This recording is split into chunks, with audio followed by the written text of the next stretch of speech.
We're back. Markets. Well, markets are always here. Can't say they're back. But we're back to the hunt. As you can see at the that way, top of the screen.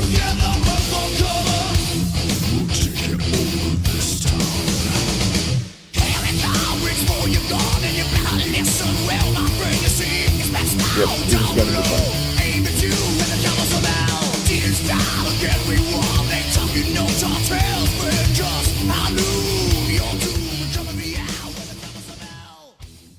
Yeah, I need to. Like, it's a shame that I can't play music like this all the time. But well, it's what I would be listening like to during the stream. Like, that's what would be in my ear. But YouTube fucking blocks the stream for playing some music. Like, what the fuck? I'm not trying to make money from that shit, but it literally blocks the screen. Like the other day, I'm streaming. I look over to my stream and I see like warning. I'm like, it's fine. You know, this is like copyright shit. And then suddenly stream is paused. Like, what the fuck? So, god damn it, we live in a very, very weird world where sounds are problematic.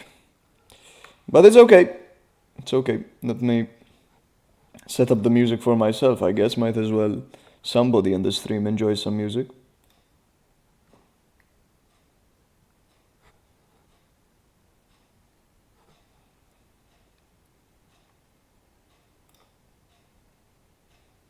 Okay. Oh shit, no, I better put up the system volume instead.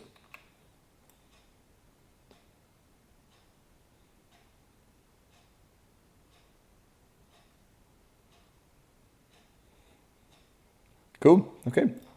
We have some music for myself. I put Ubi as my usual like stream starter because it's like the only notable position I have, but it's small. It's really small. I'm still not like a super believer, but I think like from a comparative value perspective, they're building good tech.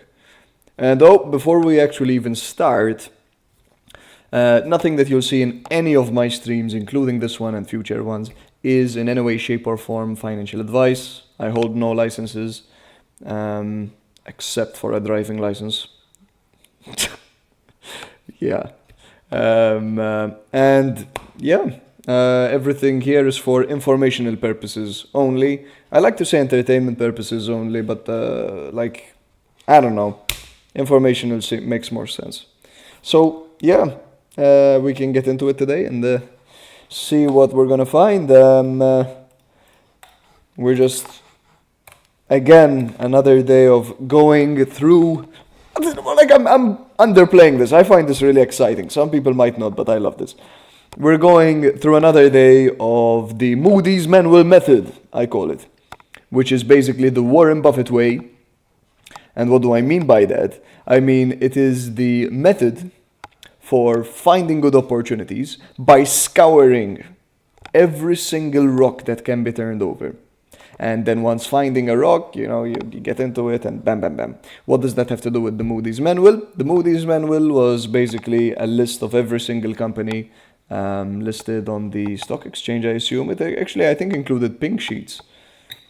Well, I don't know. This is like details that I forgot. But basically, you could run through each page, and each page would be a different company and that company's financials. And Buffett would read it from back to front, looking for opportunities to invest in. And it is obviously the benefit of having a central place where you can just scour for opportunity that people are not looking at. If everybody else is looking at it, it's a bit more difficult. But the great thing here is that not many people are looking at this. So that's what we're doing here. And yeah, let's get into it. Damn, and the song just dropped as soon as I said that. Amazing. So let me share the stream as usual.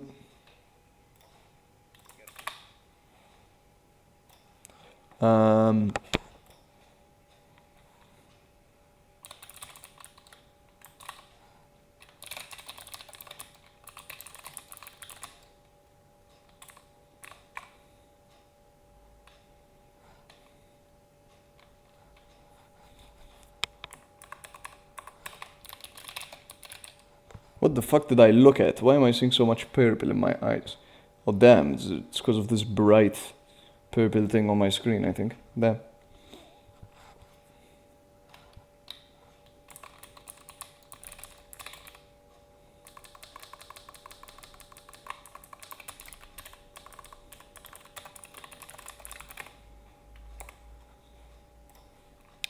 Okay, let's get to it.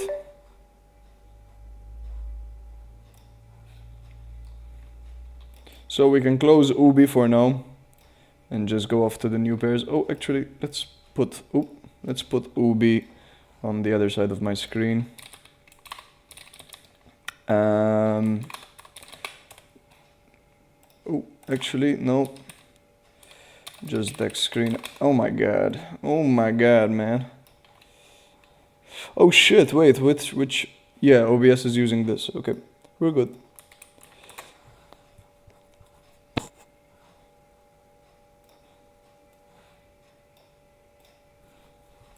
Okay, let's open up our Notion as well. Our investing Notion. There's nothing really to hide here. It's just all our, like, all the coverage we've done. We've done a lot of coverage from our end. Like, this is them. I like showing it off. We work really hard on this shit. It's our research effort, which is valuable, especially when there aren't many people covering this sort of thing. So, we want newest pairs, ranked by profile, with, like, obviously at least some liquidity. And, oh, we forgot to add something. God damn it. So with some liquidity and a maximum market cap of something like, I don't know, let's go 750k. Just to weed out those stupid low liquidity tokens that have like a million market cap. Okay, let's move.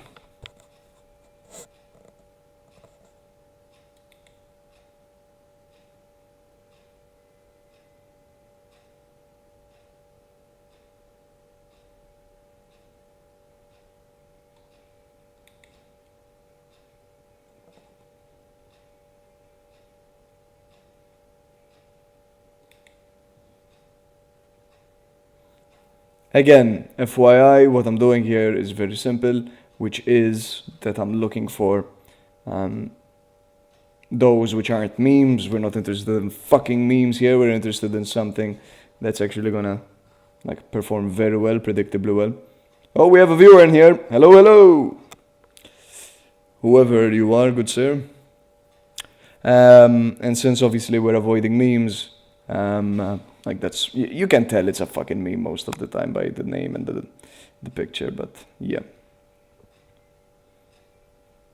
To be honest, like this is the thing I'd like to automate. Like if only there was a way to like classify that. I'm sure there are services, but never fully gotten into them.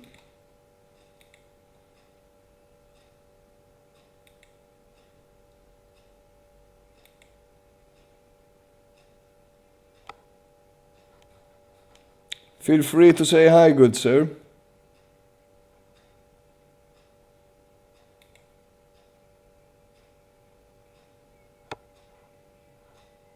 Or don't.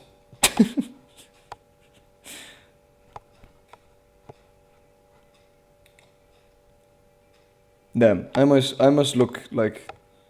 Nah, I probably look energetic. I was gonna say I must look weird. Like just vibing by myself, but fucking... Vibe's a vibe. Oh. Does that mean I'm gonna get banned because like there's that? No, I doubt it. It will be fine. We're all good.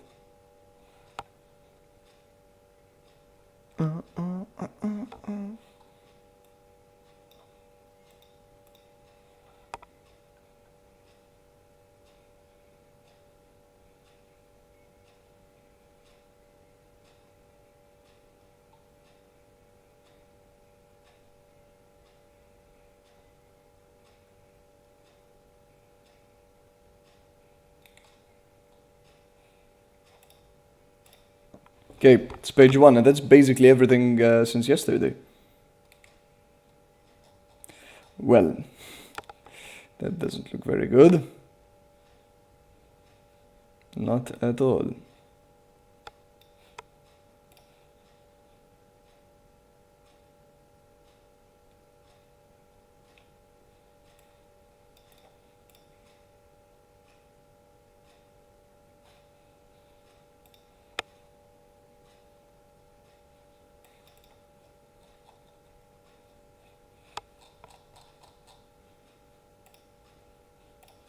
Contract address home, but BuyForge.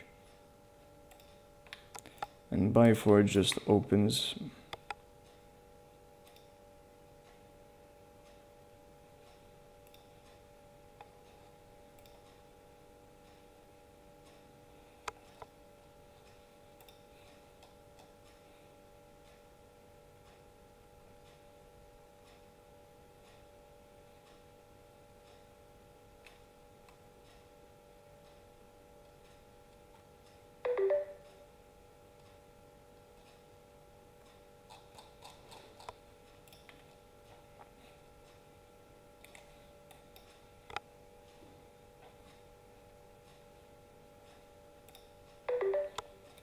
To be honest, I don't really like the idea. Transform your Twitter game with AI. Create viral engaging tweets in seconds. Let AI craft your perfect.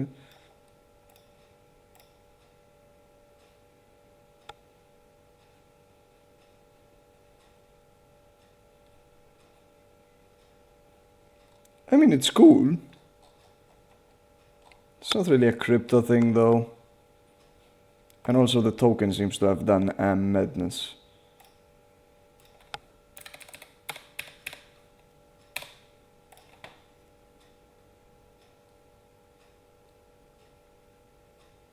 Yeah, that's not looking good.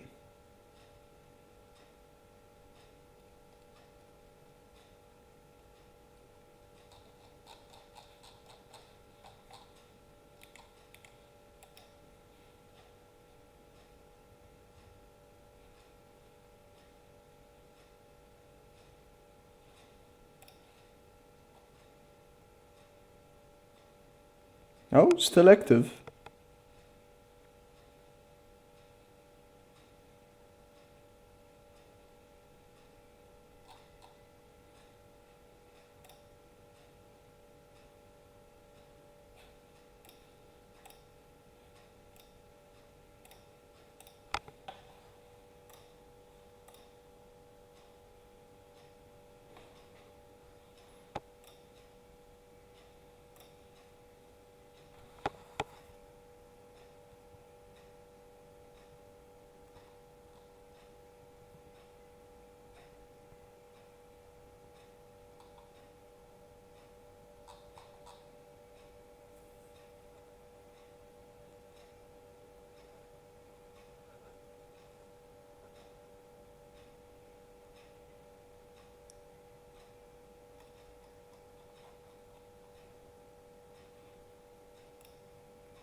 Yeah, that's interesting actually.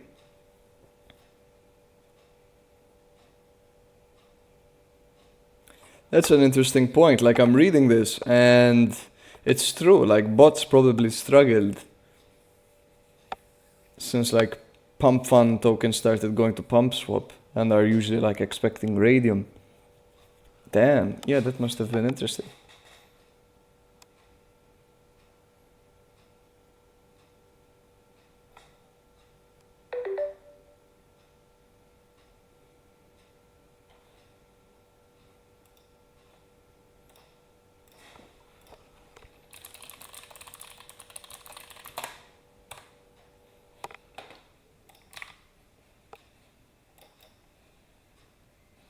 Imagine. I don't know, like, this is putting me off. The product sounds kind of cool. Let's give it a quick look.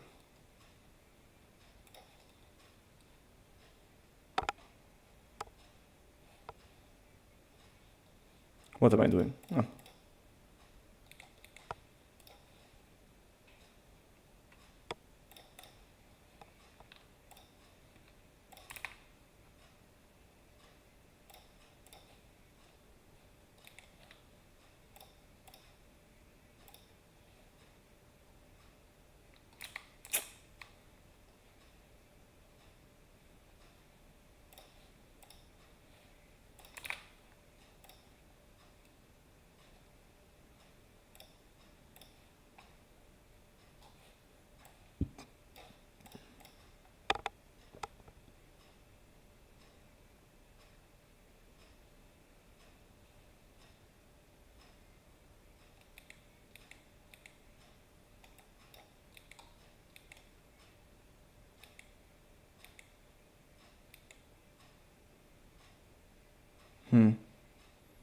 These are fishy.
Damn, yeah, usually you see the migration here. What?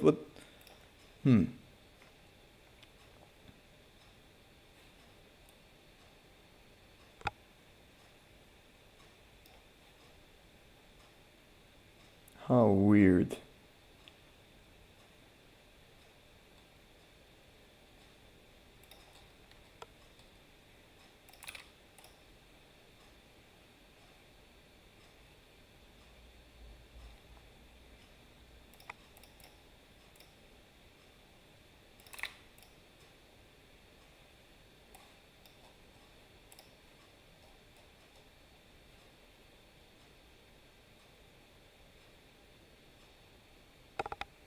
Weird.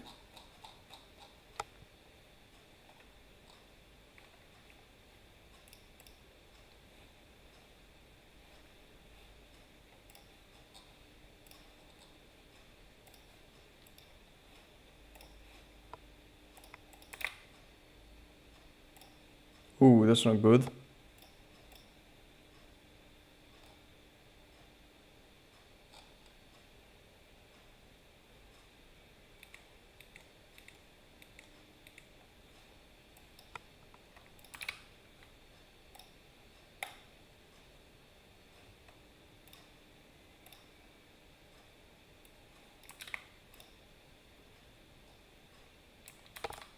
Never mind, actually, that's really recent.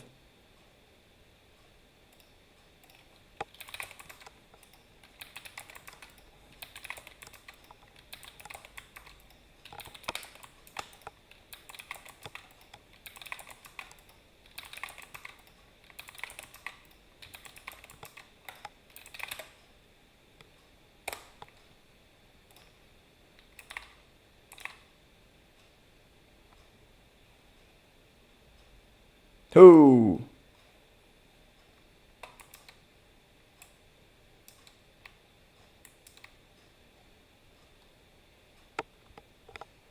Yeah, this isn't good. That's not good.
Okay, this is a bit too much. Like there are quite a few accounts here that like conveniently botted bonding.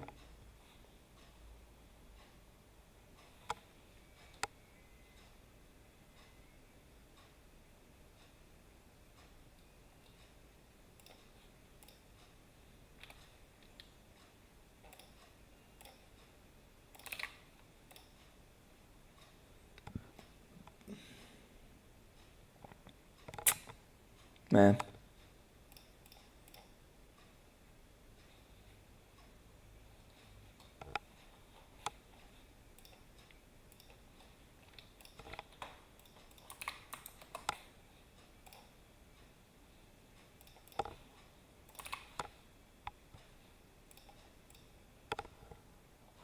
Oh damn, those look similar.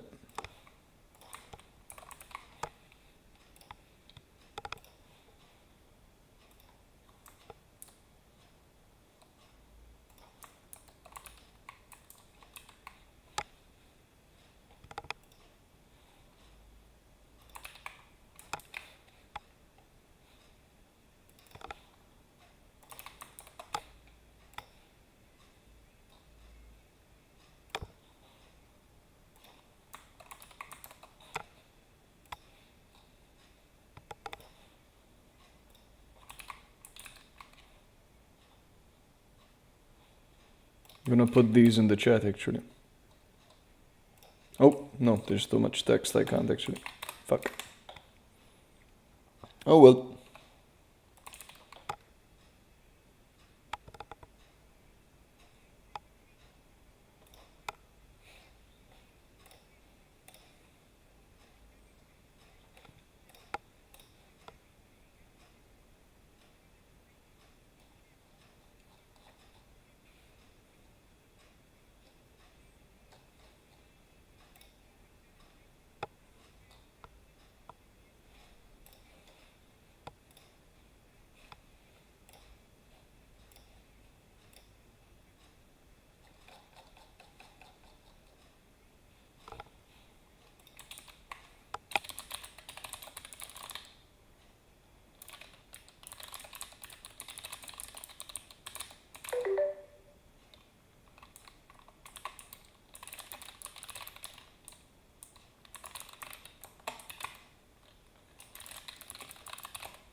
For example, what can guarantee, or nearly close to guarantee, that this is dead? Like, apart from the fact of a bunch of sellers here.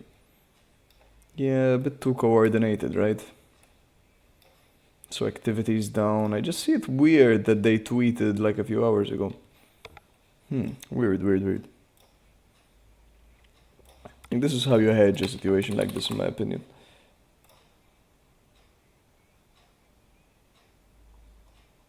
Jesus Christ, Ubi's pumping, what the fuck? Weird one, bro.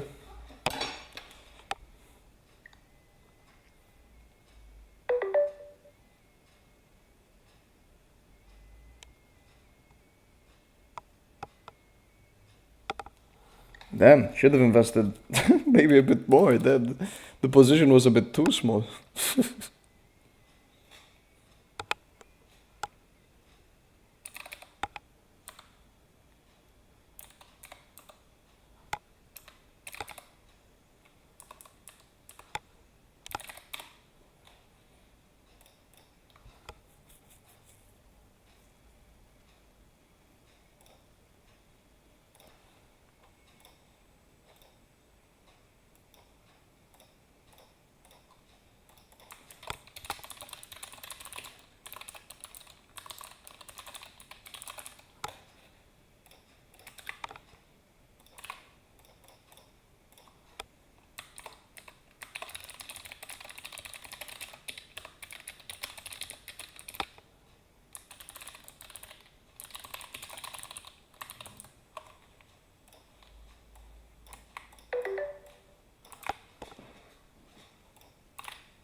Hold on, wait a minute. Something's going on with Ubi.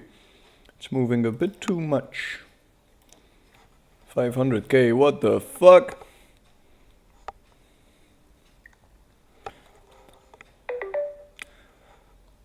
Damn. I have no idea what's happening, but... No, I don't think this lasts. Like, it's pumping too fast. Damn, what the fuck? Look at this shit. Jesus. Now that's some massive buyer, that's all.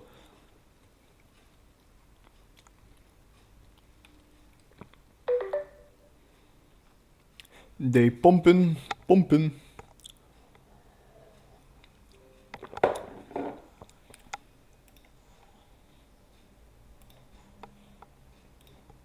Damn, Ubi's moving. Cool. I mean, it could all be temporary, but Lord knows. Very interesting for sure. Damn, I should keep my eyes on it, huh? This could move. But at the same time, it could be, as I'm saying, like, just a bundled buyer trying to pump up the price. Damn, we're up 98% in one day. Crazy.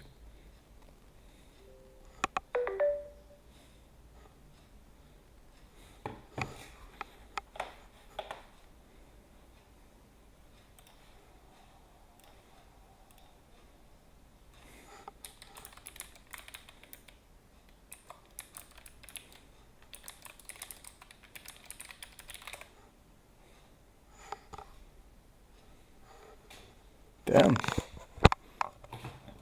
It's crazy.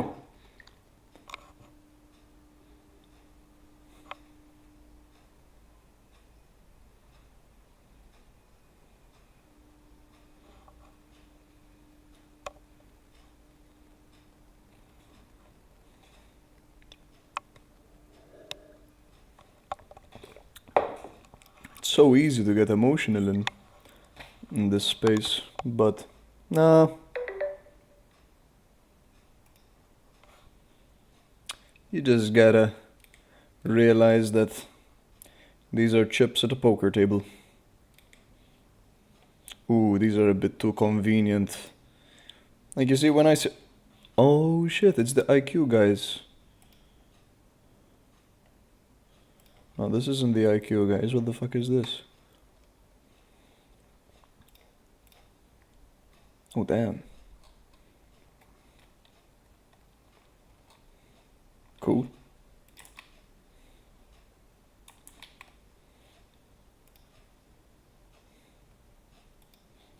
That's cool. That's really interesting. Damn, this could be like proper adoption, I guess. I don't know.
Cool. It's quite interesting. Like, look at all these. Oh no, but this is a trader probably. Snipe, Swarm Node AI. Damn, I think they're just. Oh, IQ. Damn, I think just the IQ people are just loading up on this. Cool. It's good to see. I mean, it's a good project.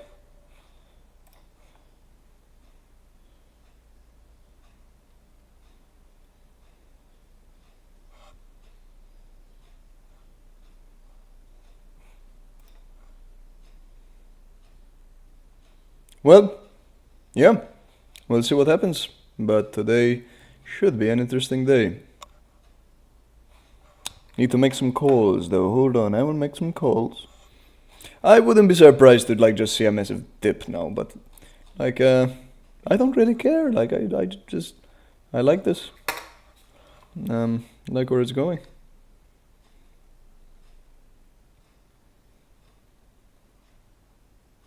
Damn, but it really is moving, huh?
Yeah, we'll ignore this.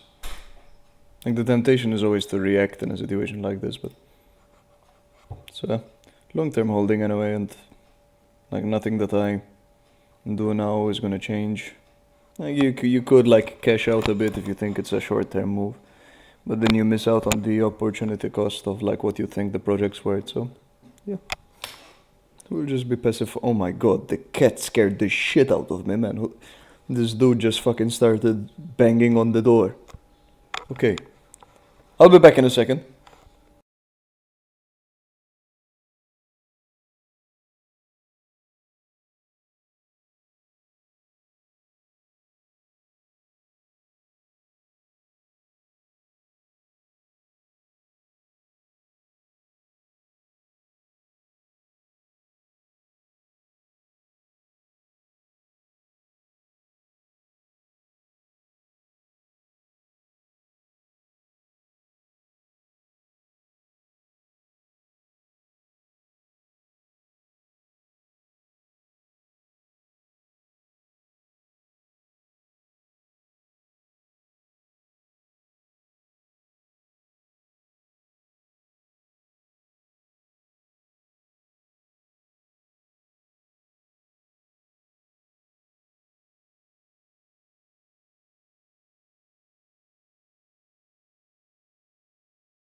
We should have been muted the whole time. My bad.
Okay.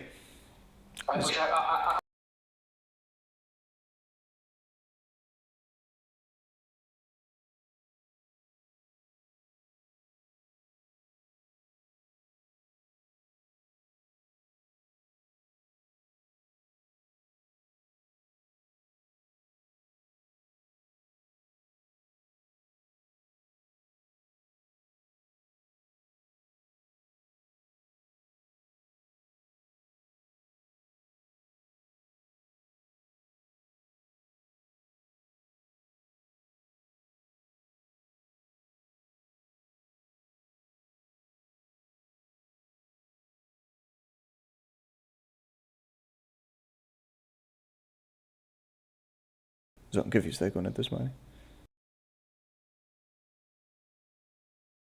Ana, okay. Chill out, man.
So,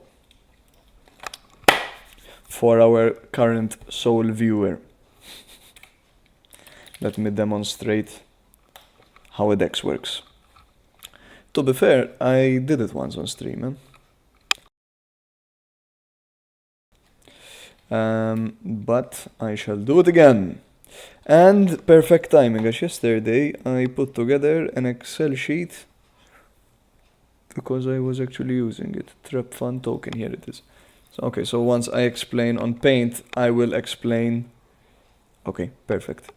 Perfect fucking timing. Okay, we're gonna speed run this. Melo. Hold on. You should see me now on Paint. You can see Paint. Huh?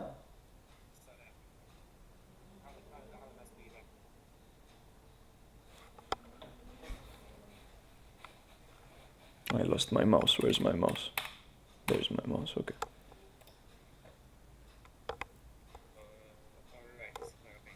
So, how it works is this.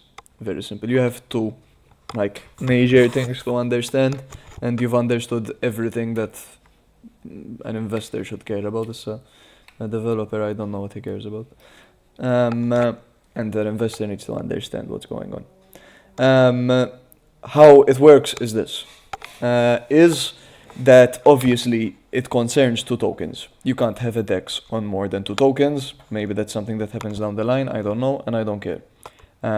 So for now, we're gonna use two tokens very simply. We're gonna use USDC just because it's easy to understand, and even when we're counting, it makes a lot of sense. And we'll use let's say Sol again because they're recognizable. So, what are the major innovations of a DEX? Very, very, very, very simple. What they did was they balanced the incentives of three parties. Who are the three parties? Buyers. You tell me buyers of which token? Well, in this case, since we're counting USDC as a unwanted token and more of a, like stable currency, which it is. Let's always talk about Sol in this context. Buyers of Sol, sellers of Sol, and what we have in traditional markets, but we don't have in a lot of crypto markets, which is liquidity providers or market makers. And in fact, liquidity providers, in short LP, or market makers, in short MM. And in fact, what is the major DEX protocol called? There are others, but we'll talk about the main one. It's called an AMM, literally an automated market maker. So that's it. It's trying to replace the role of a market maker. Now, what does a market maker do in the real world? A market maker in the real world, simply put, is there to place orders both on the buy side and the sell side, so that if people want to buy, they have somebody to buy from, and if people want to sell, they have somebody to sell to.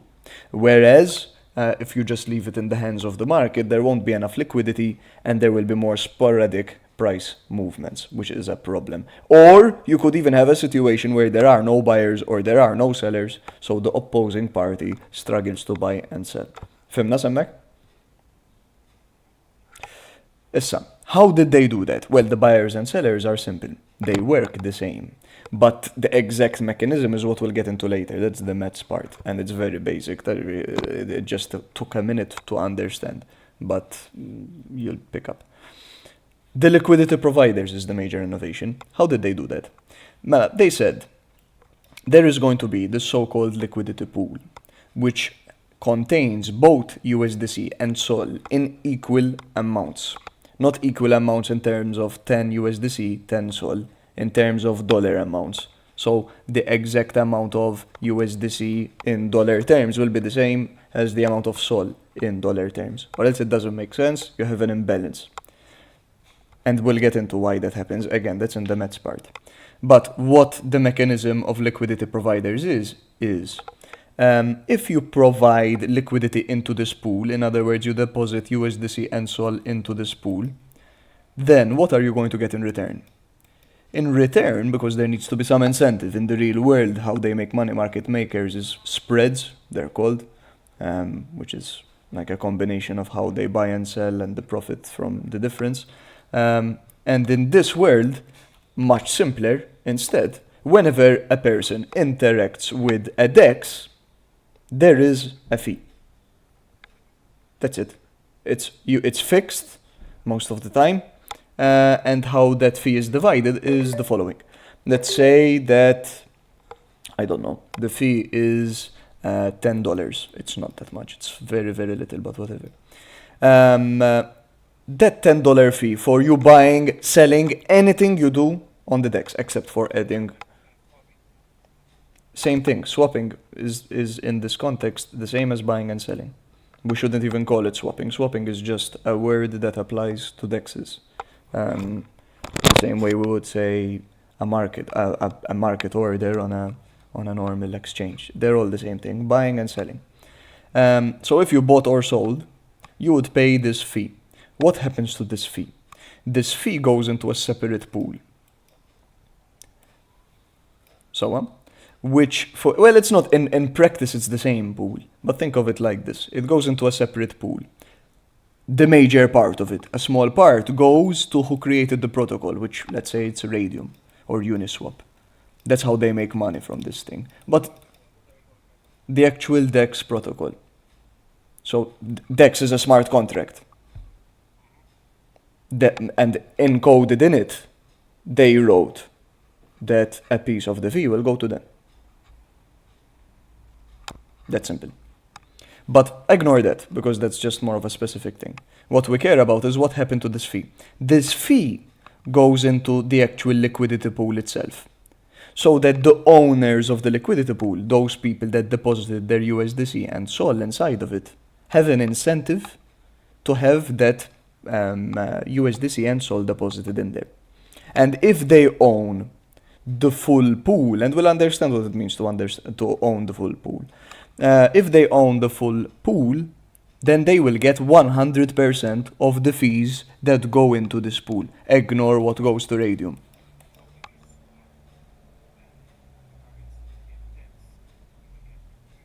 Yes, literally. From interest, where the interest doesn't grow on trees, interest from transactions. So what do you want? What is the best case? Exactly. You want high volume on one hand, and on the other hand, you want to be the only person in that liquidity pool. If more people are contributing liquidity, then that has to be shared amongst more people.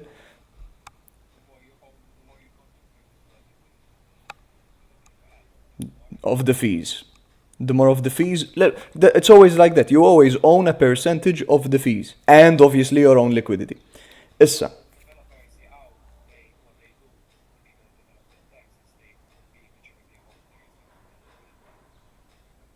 What do you mean maturity holders?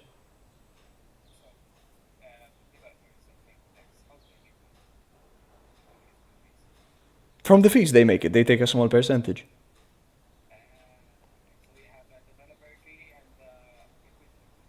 Yes, but the liquidity pool fee is what is important now, and not because it is the major part of the fee. And second, it is the reason why a DEX can exist in the first place, because if the liquidity provider does not have an incentive to give his liquidity, then nobody will contribute liquidity, and this doesn't work. So that's why it exists. And in fact, you'll find anomalies, very rarely, of liquidity pools offering 420% annual yield. Why? Probably because this one person is in the liquidity pool. So if you enter and take a share of his of the fees by contributing your liquidity, then you'll be earning a high rate because there's balla transactions going through it. There's a lot of potential for this to go wrong, obviously, but regardless, it is what it is, and that is so now you understand the incentive mechanism. This is how we create an incentive for liquidity providers to come around. And obviously, basic economic theory, if the incentive is too high, it's paying a lot of money because there's a lot of transactions. What is going to happen? It's going to attract more liquidity providers. The more liquidity providers there are, the better the price, the more smoothly the price will bounce. It won't be sporadic because there's more liquidity. And therefore, if somebody said... Mm-hmm. Mm-hmm.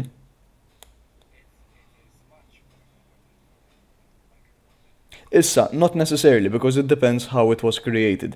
If that DEX was created by migrating from pump.fun, then it's going to have, I think, 12 to 15k, and well, in reality, more, like 25k in liquidity. So in your head, okay, then if I put in 5k of liquidity, I'm going to own, 20% of it.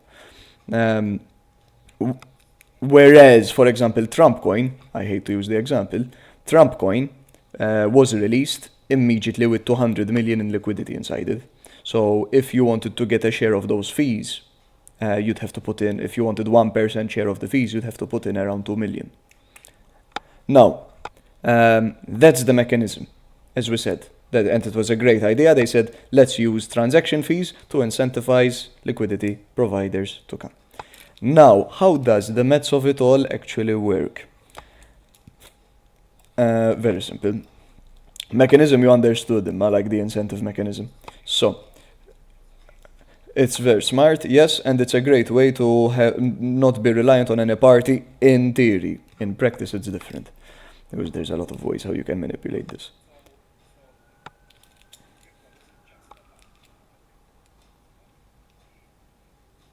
Yes, and in fact, in practice, how it works actually is when you, as you tell me, I put in my tokens into this pool, what did I get in return? How do I show that I own it? You get liquidity tokens of that specific liquidity pool. And in fact, those liquidity tokens give you a share of the liquidity that is inside it. And when we say liquidity, we're saying the combination of the two tokens that are inside it. So if you are the sole liquidity provider, which means you're setting up your own token on your own DEX, and you decide, I want to put an initial liquidity of 10k. So you fork out 5k of Solana, 5k worth of Solana, and you fork out 5k worth of your token.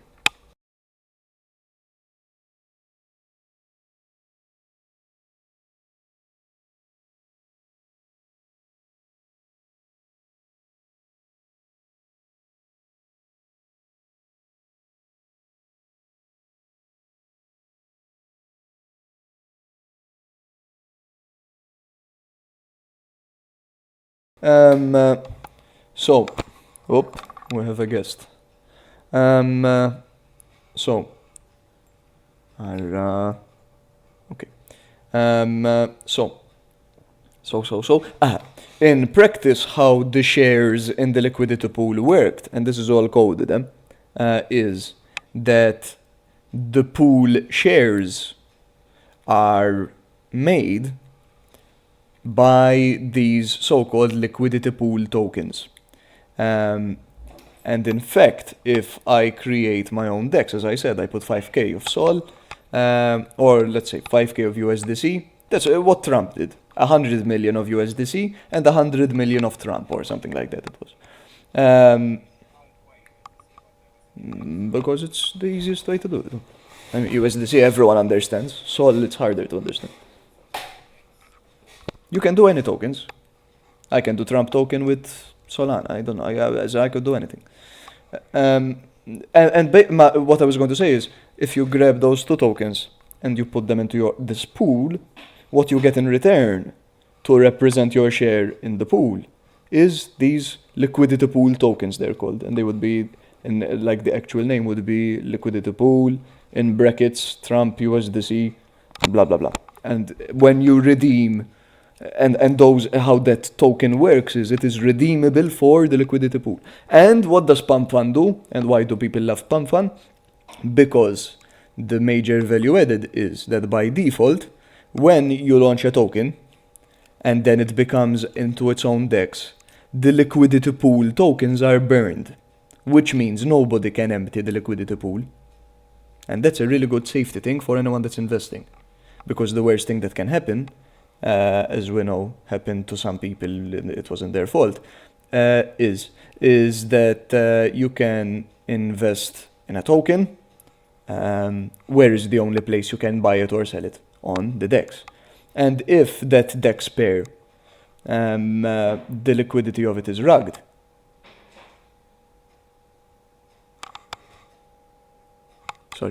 the liquidity of it is rugged, then you have nowhere to sell it.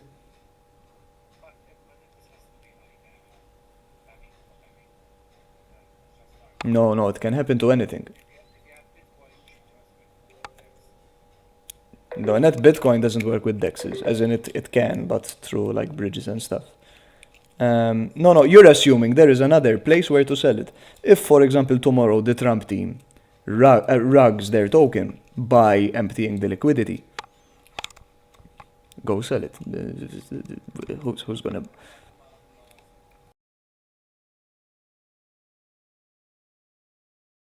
No, the big ones no. The big ones no, obviously, because there's demand outside of the DEX.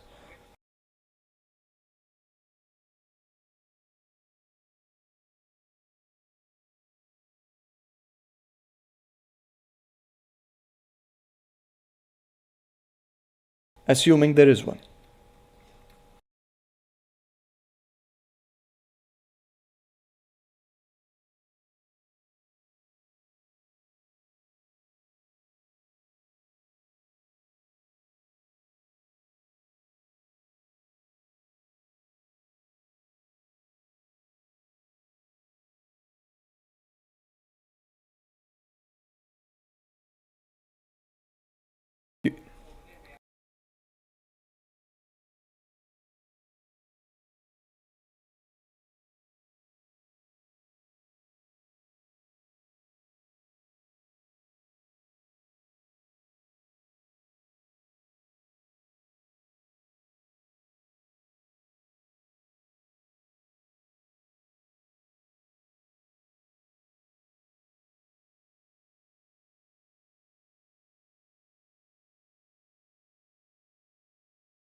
What is the risk?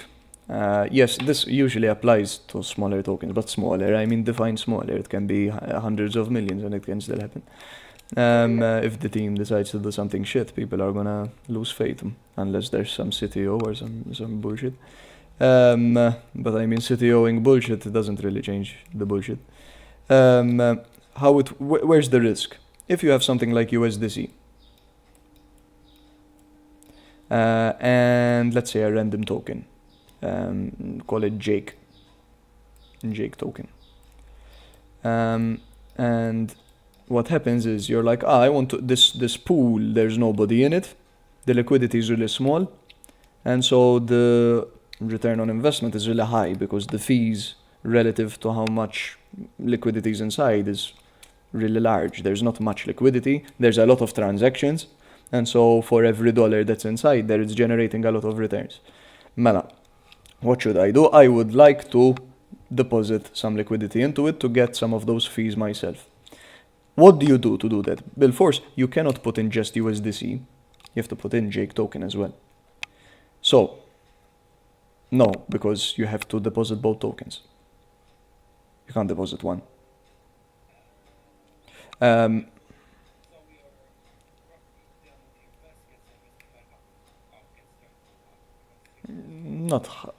Not half. You could double.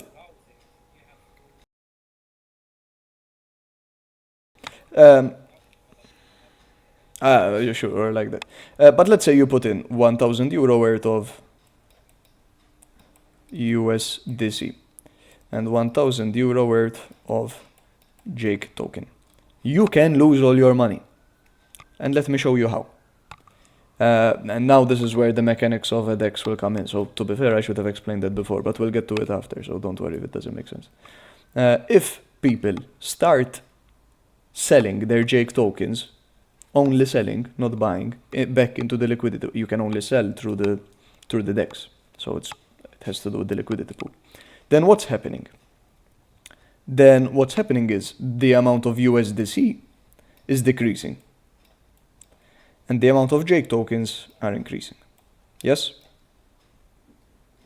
Inside the pool.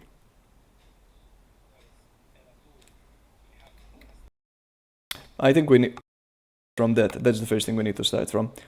We'll get back to that in a minute. Let's start instead of on that. Let's start with how the price changes. The price changes very simply. If you want to oversimplify it, it is just USDC Jake token. If you buy this, you need to deposit Jake token. If you buy Jake token, you need to deposit USDC. So if you're thinking in terms of Jake token, if you want to buy Jake token, then you just buy Jake token for USDC. And if you want to sell Jake token, you can give your Jake token and get USDC.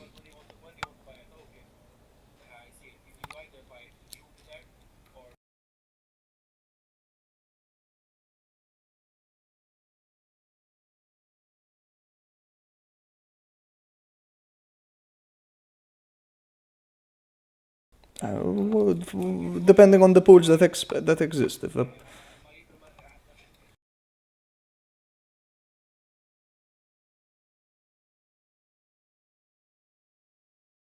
Yes, if they made the decision. In fact, there are some platforms that, to be smart, they made their own token, the base token, so that... No, but Jupiter is an aggregator, it's called. So, no, it's a bit more complicated.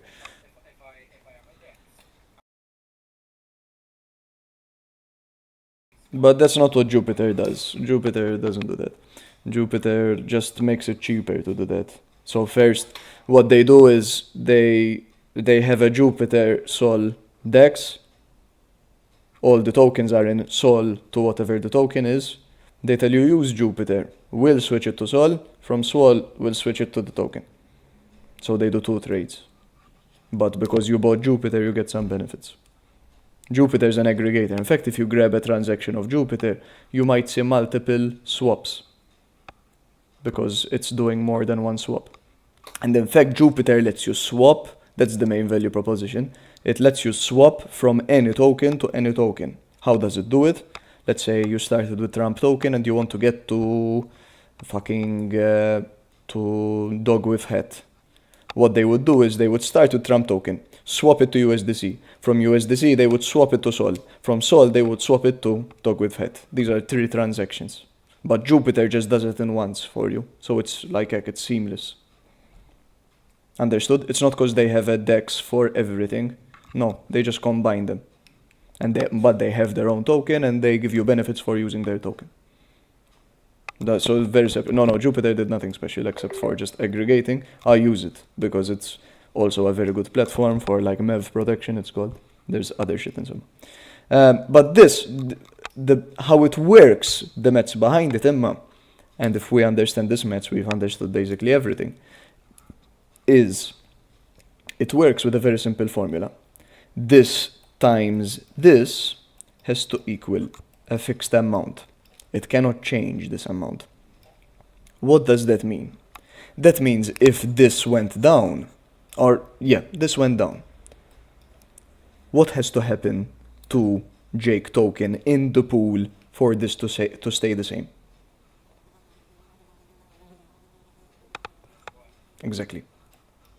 Now, why did they use that formula? Because they could have also done plus, and it would have been the same idea. Times has a very special property. What does it? Think about it like this, and this was like the eye-opening moment for me when I understood that. If you have 10 USDC and 100 Jake token, then the K is 1000. This is meaningless. It doesn't mean anything, this 1000. It's just that theoretical number. But the smart contract uses that number to determine how much tokens you'll get. If I want to buy 50 Jake token, then how much is this going to reduce by?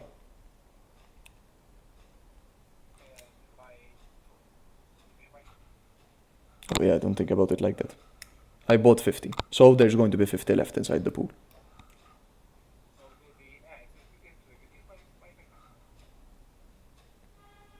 No, this has to stay the same. This cannot change. Yes, but this has to stay the same after. So the only way this can stay the same is by this becoming 20. Which means that for me to buy 50 Jake tokens, I will force have to pay 20 minus 10. 10. I have to add. But no, this is the token going up. Because for a given amount, you see? Yeah, good. But look at this. If I want to buy now 40, it should be cheaper, no? Because 50 cost me 10 euro. Then 40 should cost me less. Yes? But no. Because how the formula works. Sorry, I said I buy 40, so there will be 10 remaining. Because it thinks in percentages. Here, the percentage halved. So here it doubled. What does that mean? If you do 0.550% times, you have to put it as exactly 200%. Because whatever.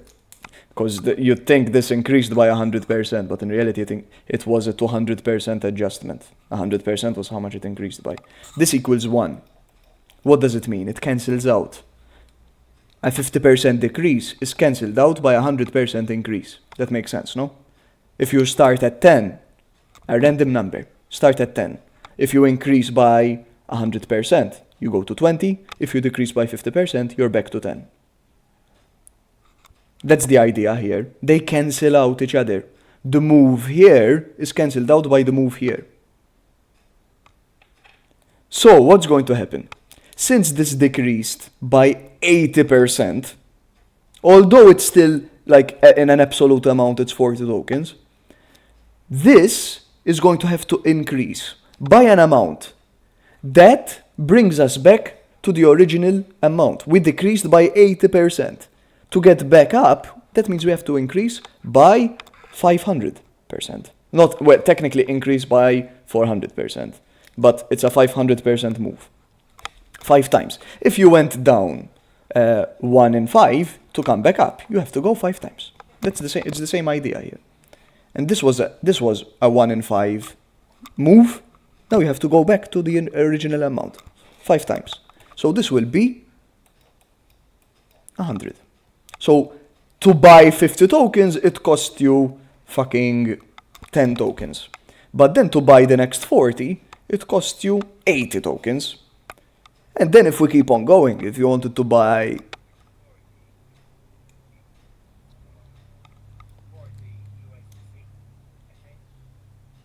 No, to buy 40 Jake tokens, it costs you 80 USDC. Where before, to buy 50, it cost you only 10. And how much more you paid. The reason is because the liquidity is not changing. It's the balance of tokens that is changing. And so if one token, the amount of that token in the pool decreases by 50%, to make up for that change, you have to increase the other token 100%. That's how it works, with percentages. Whereas if you were doing plus or minus, it would be 5 tokens here, 5 tokens there. That's the great thing. But what does that mean? And by the way, to determine the price, always you divide one token by the other. So if in the pool initially there was 10 USDC and 100 Jake token, that meant that each Jake token was worth 10 cents. Why? Because you grabbed the 10 euro or 10 USDC, whatever, 10 USDC, and you divide it by each Jake token. That means each Jake token is going to be worth 0.1. Here, each Jake token, how much is it worth? Well, you grab the 100 and divide it by 10. Each Jake token is worth 10 euro here. So, look what a difference it made. Because 90 euro, including both moves here, was added into the pool. The price went up from 10 cents to 10 euro. It 100x'd just because not the liquidity, the amount of the other token in the pool 10x'd. And that's where the formula comes in. So basically, the change in this side of the token is going to have that change squared impact on the price. So if, for example, in any given pool that has USDC on one side and the token on the other, if the amount of USDC in that pool doubles, then the price of the token won't double, it will times 2 squared, it will quadruple. Because why? Because you have two effects. On one hand, this side of the liquidity pool doubled, and on the other side it halved. So you have to multiply both.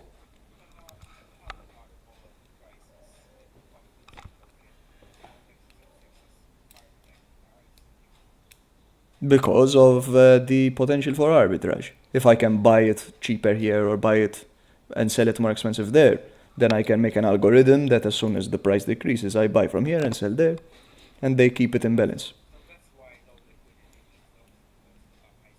Yes, because if you buy, look at this pool. If you bought 50 euro worth of the token, the price would have 5x'd, and you would have paid a much more expensive price.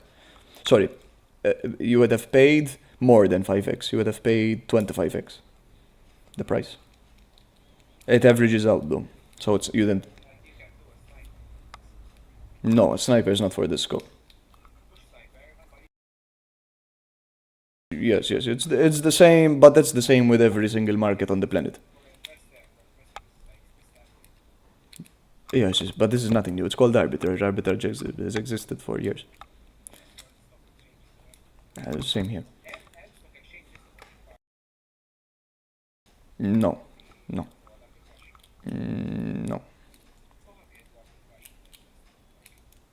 Because you'd have the same stock listed on multiple exchanges. Alibaba, for example, is listed in the US, but then you have a stock listed in different countries. So, for example, Alibaba is listed in China Stock Exchange, and it's listed on the American Stock Exchange. Simple as that. And then, for example, Forex is much easier to do. Very easy. Yes.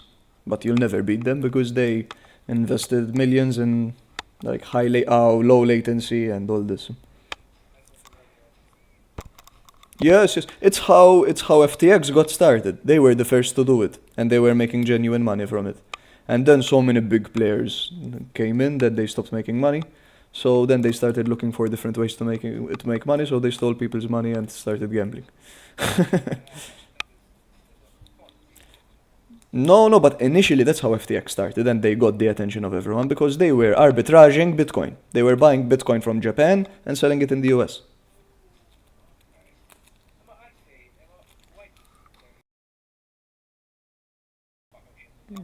Separate businesses, separate businesses. They were just looking for the new opportunities. They did multiple things. They did multiple things. It was the first thing that they blew up for. Oh, fucking Lord knows. The beginning. No, not that early. But I think 2013, for example, I don't know, we can check. Um, that I don't know. No, I don't know. Maybe first exchanges, I don't know. When was FTX doing arbitrage? Hold on. The articles are in 2021, but he was doing it before. Sorry.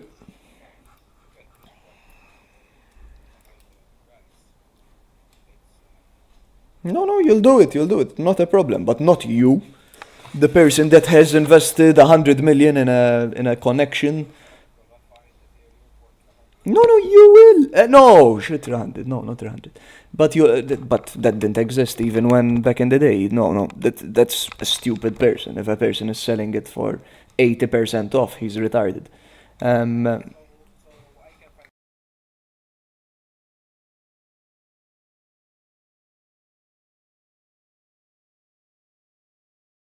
no, you'll never find it, but it's possible. You, Jake Chantar, will never find it, but it's possible. It's possible. Yes. Like for a second, there will be like a 0.1% price discrepancy, and they will buy and sell at the same time. No. Just super latency connection. That's the processing is not the problem there. The connection is the problem. Ma mega ġivi. In fact, there's a whole film about it, and this was with stocks.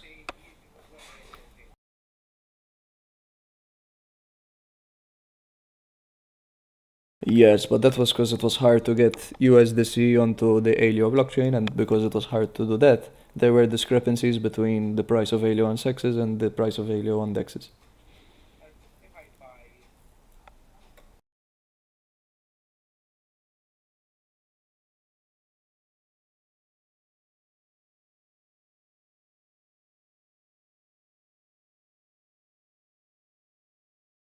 I didn't understand.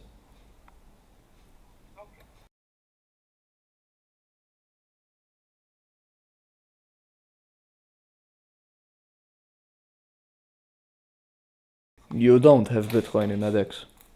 You have Bitcoin in your wallet.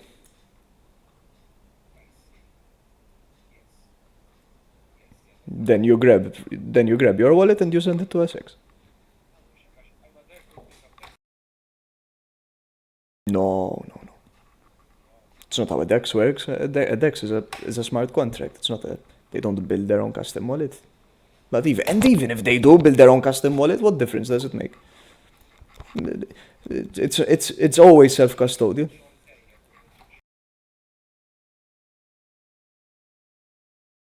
Yes, literally. Makes no It's just a smart contract that you interact with. It's not a wallet is there to manage your keys and shit.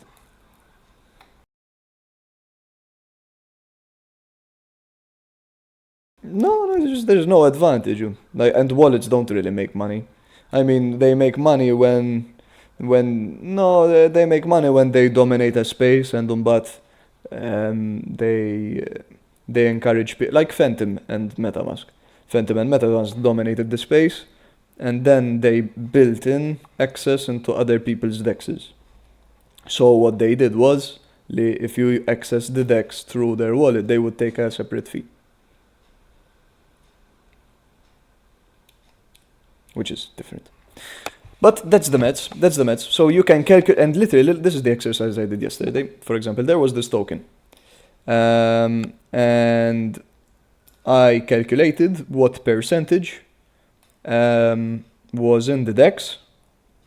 Well, not percentage. You don't need to think about it. Percentage. There were this many tokens that were in the hands of random people who I don't know, who could have all been one person. Just they were in different addresses.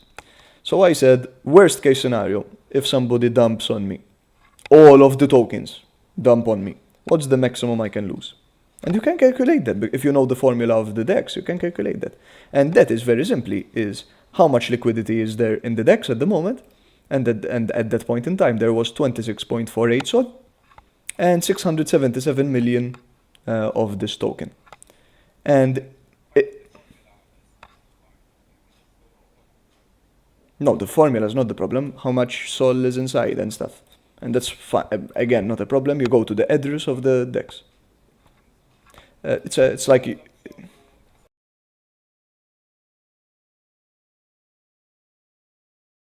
Let's do it on SolScan, because I have one open. You can see it here. Look. Look, pair. Look, it has its own address. You see this?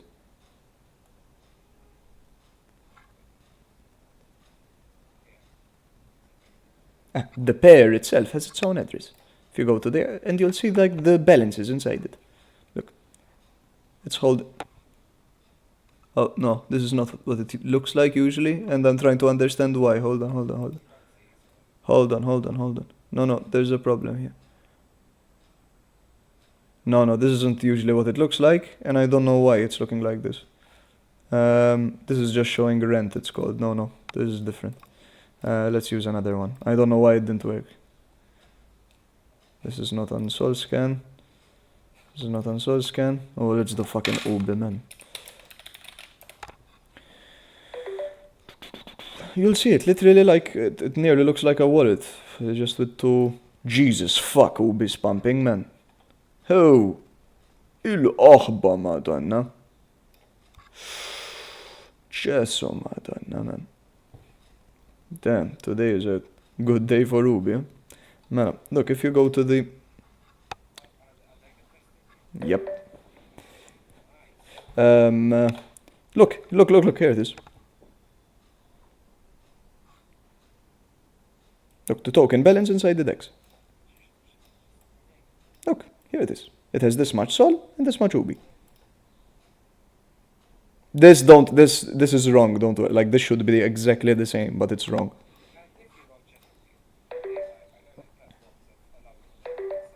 Yes, it's very easy to do. You can technically do it all in code, but there are platforms as well, yes. And most of the time, when you see liquidity, for example, if we go to, in fact, I think a germ. No, I told you it's wrong. It's wrong.